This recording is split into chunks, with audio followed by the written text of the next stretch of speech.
अरे पूनम, रश्मि, हिमानी अभी तक उठी नहीं? देखो मैंने तुम्हारे लिए ऑरेंज जूस बनाया है, जल्दी उठ जाओ और नाश्ता कर लो। Good morning.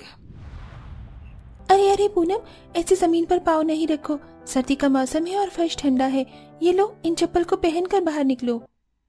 ये लो रश्मि, हिमानी, ये कार्डिगन भी पहनो। शुक्रिया भाभी। तीनों नंदों ने कार्डिगन पहना और अपने बिस्तर से निकलकर मखमल सी चप्पलों के अंदर पांव डाला। तीनों ने फिर दांत वगैरह साफ किए और उसके बाद 36 भाभियों ने अपनी नंदों को नाश्ते के टेबल पर बिठाया। टेबल पूरा 36 तरह के पकवानों से ही भरा पड़ा था। नीलो रश्मि, मैंने आज खास तुम्हारी पसंद का पुलाव बनाया है और मैंने बनाई है मूली और मटर की कचौरी। अरे वाह, हमारी तो 36 भाभियां ग्रेट हैं। चलो खाते हैं। तीनों नंदों ने नाश्ता किया और उसके बाद 36 की 36 भाभियां अपनी नंदों का सर की मालिश वगैरह करने लग गईं। भाभी ऐसे ही मालिश करो, बड़ा आराम मिल रहा है। अच्छा चलो, अब मैं तुम्हें अपनी स्पेशल मसाज टेक्निक दिखाती हूँ। अरे पूनम, रश्मि, हिमानी, उठना नहीं है, कॉलेज का वक्त हो रहा है। ओहो, ये लड़कियां भी ना हमेशा देरी करती रहती हैं। हिमानी, रश्मि, पूनम। भाभी ऐसे ही मालिश। हाँ माँ। कब से आवाज लगाए जा रही हूँ, कॉलेज नहीं जाना, उठ जाओ। शालिनी ऐसे बोलकर चली गई। तीनों बहनें नींद से जाग गईं और फिर एक दूसरे से बातें करने लगीं। यार काश कि सपना सच हो जाता। मैंने भी आज बहुत ही अच्छा सपना देखा। ऐसा लग रहा था जैसे कि मैं राजकुमारी बन गई हूँ। तुम भी ऐसा ही सपना देख रही थी? मैंने भी कुछ ऐसा ही देखा। पता है, मेरी उसमें 36 भाभियां थी। सच, मैंने भी वही सपना देखा। और मैंने भी। ऐसा कैसे हो सकता है लेकिन? अरे लड़कियों, अभी तक हिली नहीं यहाँ से। हे भगवान, जल्दी करो, तुम्हारा नाश्ता ठंडा हो रहा है। वो सब तो ठीक है माँ, लेकिन आप जानती हो हम सभी ने एक जैसा ही सपना देखा, जिसमें हमारी 36 गुण वाली 36 ही भाभी थी और वो हमारी बहुत ही अच्छे से सेवा भी कर रही थी। ऐसा भी भला होता है? तीनों ने एक सपना देखा? हाँ माँ, हमने देखा। वैसे माँ, हमारे तो एक भैया है, लेकिन क्या आप हमारे लिए 36 भाभियां ला सकती हो जिनमें 36 ही गुण हो? शालिनी ने इस बात पर अपनी बेटी को घूर कर देखा। बहुत देर हो गई है, अब बस तुम तीनों को यही बातें करते हुए जल्दी से तैयार हो जाओ और इन बेकार की बातों से बाहर आओ, समझी? शालिनी ऐसे बोलती हुई चली गई, लेकिन तीनों ही बहनों के दिल में यह सपना बस चुका था। वो यही चाहती थी कि उनके घर में एक ही भाभी 36 गुण लेकर आए। उन्होंने इस बारे में अपनी माँ से भी बात की और कॉलेज से लौटने के बाद तीनों ही बहनें शालिनी को लेकर बाजार गईं। देखो हिमानी और पूनम, कितने सुंदर ड्रेस है। चलो माँ, इसके पैसे पूछने चलते हैं। हाँ चल, आजा। तीनों बहनें शोरूम के अंदर ड्रेस के प्राइस पूछने को चली गईं और उन्होंने शालिनी के ऊपर ध्यान तक नहीं दिया। शालिनी जैसे ही उनके पीछे गई तो उसे चक्कर आ गया और चकराकर वो गिरने ही वाली थी कि तभी पीछे से एक लड़की आई जिसने उसे संभाला। अरे अरे, संभालिए। अरे मेरा सर। आप यहाँ बैठिए, लीजिए पानी पीजिए। आपके साथ कोई आया नहीं है क्या? बताइए आपका घर कहाँ है, मैं आपको छोड़ दूंगी। अरे नहीं नहीं बेटा, मैं ठीक हूँ। अंदर मेरी बेटियां कपड़े देखने गई हुई हैं, आ जाएंगी तो मैं उनके साथ चली जाऊंगी, तुम परेशान मत हो। शालिनी ने ऐसे बोला ही था कि तभी रश्मि, पूनम और हिमानी अंदर से आईं। माँ आप अंदर क्यों नहीं आई? हम आपको सभी तरफ देख रहे थे। अरे माँ, क्या हो गया? आप ऐसे क्यों बैठी हुई हो? क्या बात है? इन्हें चक्कर आ गया था। वो तो अच्छा है जो मैंने इन्हें देख लिया और संभाल लिया। क्या माँ, आप ठीक तो हो? हाँ बेटा, मैं एकदम ठीक हूँ। इस बच्ची ने मेरी काफी अच्छे से सेवा की, मुझे पानी वगैरह भी दिया। तुम्हारा बहुत बहुत शुक्रिया लड़की। अगर तुम नहीं होती तो आज शायद हमारी माँ को चोट लग जाती। अरे नहीं नहीं, ये तो मेरा फर्ज था। अच्छा, अब आप लोग आ गई हैं तो प्लीज इन्हें संभल कर ले जाना, मैं चलती हूँ। श्रुतिका ऐसे बोलते हुए वहां से चली गई। तीनों बहनें जाते हुए उसे गौर से देखने लगी। श्रुतिका के बाल पूरी कमर को ढके हुए जांघों तक लंबे थे, साथ ही उसने साड़ी पहनी हुई थी और बिंदिया लगाकर मीठी वाणी बोलने वाली श्रुतिका ने तीनों बहनों का दिल जीत लिया।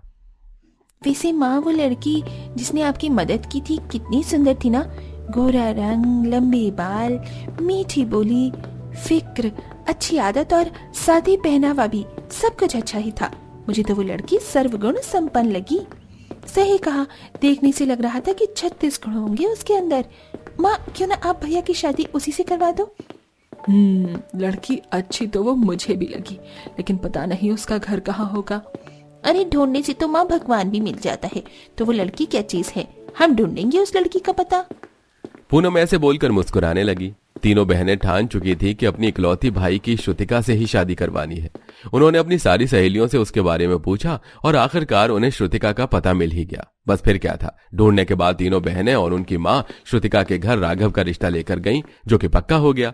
और कुछ ही दिनों बाद शादी की तारीख रखी गई। देखते ही देखते तैयारियों में ही वो कुछ दिन भी बीत गए और श्रुतिका शादी होकर अपने ससुराल आ गई। शादी वाले दिन तो सब कुछ ठीक ही रहा, लेकिन अगले दिन उठ गई मेरी प्यारी बहू। हाय, नजर न लगे कितनी प्यारी लग रही है। बहुत सुंदर लग रही हो भाभी। अच्छा भाभी जी, ये रूप तो आपने संवार लिया, लेकिन अभी हमारा पेट भी कुछ मांग रहा है। भाभी अपने हाथों से मटर की कचौड़ी बनाओ ना, मुझे बहुत पसंद है। मटर की कचौड़ी? माफ करना पूनम, लेकिन मुझे कुछ भी ढंग से बनाना नहीं आता। कुछ नहीं आता? कुछ नहीं आता। मैं तो बस अपने घर में लेटती थी, बैठती थी और बस खाती पीती रहती थी। ये सब कुछ तो मैंने कभी सीखा ही नहीं पूनम। लो कर लो बात। हमें तो लगा था कि आप छत्तीसगढ़ वाली भाभी हो, लेकिन आप में तो काम चोरी के सिवा कुछ नहीं है। चलो भाभी, हम ही आपको मटर की कचौड़ी बनाना बताते हैं। रश्मि श्रुतिका को कचौड़ी बनाने को ले आई और उसने उससे कचौड़ी का आटा लगाने को कहा। श्रुतिका ने पानी का जग उठाया और जग भरा हुआ सारा पानी आटे में डाल दिया। सारा आटा गीला हो गया। अरे नहीं, ये क्या कर दिया भाभी? आटा ऐसे लगाते हैं? अभी तक मुझे लगता था कि मैं ही बेवकूफ हूँ, लेकिन आपको तो आटा तक लगाना नहीं आता है भाभी। हटिए, अब इसमें सूखा आटा मिलाना पड़ेगा। आप जाओ, अपना नाश्ता मैं खुद बना लूंगी। रश्मि ने श्रुतिका को बाहर भेजा, जहां से शालिनी ने उसे छत पर कपड़े सुखाने को भेज दिया। श्रुतिका कपड़े तो सुखा आई, लेकिन उन्हें लाना ही भूल गई। इसी तरह श्रुतिका को कोई भी काम सौंपा जाता तो वो उसे जिम्मेदारी से नहीं करती थी, उल्टा उसके काम भी घर वालों को ही करने पड़ जाते। अरे बेटा, नाश्ता बना रही हो, श्रुतिका का भी बना लेना, वरना अगर वो खुद बनाने आई तो पता नहीं कि रसोई का क्या ही बनाकर छोड़ेगी। ठीक है।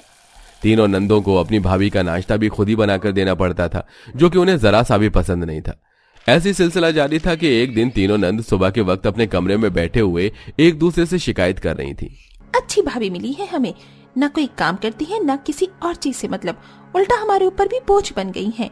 सही कहा, लगता नहीं है कि वो हमारी भाभी है, ऐसा लगता है जैसे कि हम उनकी भाभी हों। सही कहा, लेकिन हम कर भी क्या सकते हैं। अच्छा चलो, अब जल्दी से नीचे चलो, माँ को भी तो नाश्ता बना कर देना है ना। पूनम के बोलने पर दोनों बहनें भी बिस्तर से उठ गईं और जैसे ही वो बाहर आई तो देखा पूरा घर चमक रहा था। अरे ये किसने किया? जब वो थोड़ा सा और आगे बढ़ी तो देखा कि मंदिर में भी भोग रखा हुआ था और दिए वगैरह भी जल रहे थे। क्या बात है, आज तो सुबह ही काफी कुछ काम निपटे हुए हैं। जब वो और आगे को आई तो उन्होंने देखा कि टेबल पर 36 तरह के पकवान भी रखे हुए थे और वहीं उनकी भाभी खड़ी थी। भाभी, ये सब कुछ किसने किया?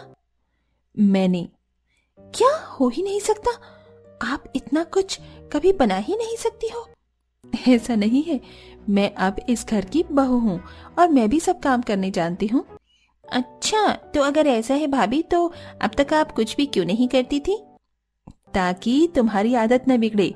अगर मैं शुरू से ही अपने 36 गुण बिखेर देती तो हो सकता था तुम आलसी या ज्यादा ही ख्वाहिशें करने वाली बन जाती। इसीलिए मैंने समझदारी से काम लिया, और समझदारी भी तो 36 गुणों का ही अंग है ना। श्रुतिका की बात पर तीनों नंद यूं ही खड़ी की खड़ी रह गईं। बस फिर क्या था, उसी दिन से श्रुतिका ने काम संभाला और सभी खुशी खुशी रहने लगे।